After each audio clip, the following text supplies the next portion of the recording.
basket. Hanap nila. Oh, I see. Yes, Next time. yes, you will find out. O sige, umpisahan na natin.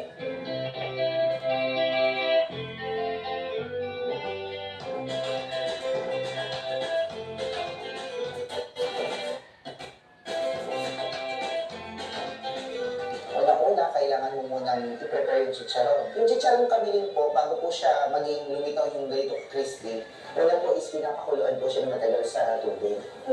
Yan, so, May mga spices din ba? actually, kuluan mo siya ng asin, tapos gawin paminta yun lang po Okay.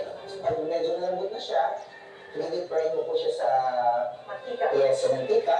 Then, hayaan mo siya mag-chicharon. Okay. Yun po yung ano ng Pero syempre, pagkakulo, dapat pinapatuyo muna. Oo, Pero yung iba, parang dumidiretso na nila. Diretso, hindi magulo sa mantika. Mas maganda po kasi nilalagyan mo ng konting water yung